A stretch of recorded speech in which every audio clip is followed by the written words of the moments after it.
ரகசிய உச்ச நேர்கள் அனைவருக்கும் வணக்கம். சென்னையில் அடுத்த மாபெரும் மாநாட்டை அறிவித்த சீமான் 11ஆம் தேதி நடக்க போகும் தரமான சம்பவம். இது குறித்து தான் இந்த காணொலியில விரிவா பேச போறோம். வாங்க வீடியோக்குள்ள போகலாம்.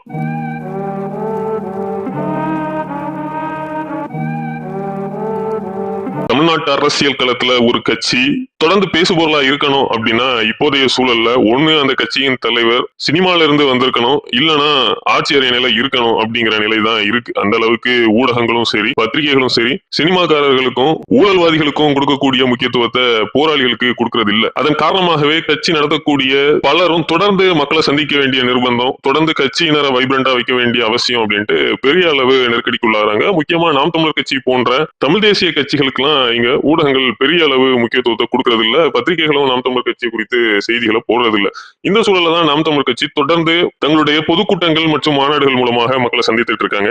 இப்பதான் நவம்பர் 27 மாவீரர் நாள் பொதுக்கூட்டத்தை நாம் தமிழர் கட்சி மதுராந்தகத்துல நடத்திருந்தாங்க. அப்போ மழையின் காரணமாக மிகப்பெரிய அளவு தம்பி தங்கைகளால் கூட முடியல. இருந்தாலும் அதை ஒரு வெற்றிகரமான மாநாடாகவே நாம் தமிழர் கட்சி மாற்றி இருந்துச்சு.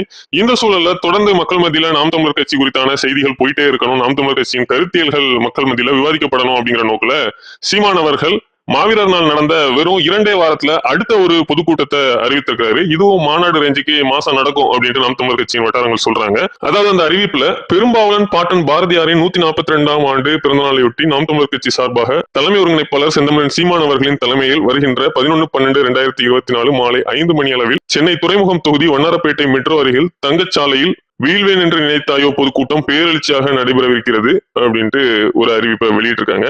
இம்மாபெரும் பொதுக்கூட்டத்தில் கட்சியின் அனைத்து நிலை பொறுப்பாளர்களும், அனைத்து பாசறைகளின் அனைத்து நிலை பொறுப்பாளர்களும், நாம் தமிழர் உறவுகளும், பொதுமக்களும் பெருந்திரளாக பங்கேற்குமாறு கேட்டுக் கொள்ளப்படுகிறார்கள் அப்படின்ட்டு தலைமை அலுவலக செய்தி குறிப்பு வெளியிட்டிருக்காங்க.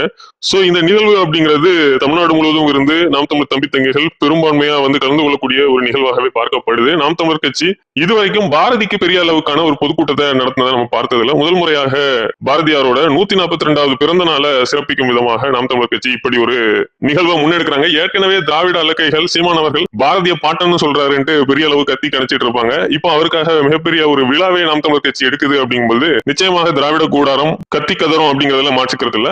அது மட்டும் இல்லாம நாம் தமிழர் கட்சியின் கொள்கை கோட்பாடுகளையும் மக்கள் மத்தியில கொண்டு போறதுக்கான ஒரு வாய்ப்பாகவும் இந்த மாநாடு இருக்கும் அப்படிங்கறதையும் மாற்றிக்கிறது இல்ல. நன்றி, வணக்கம்.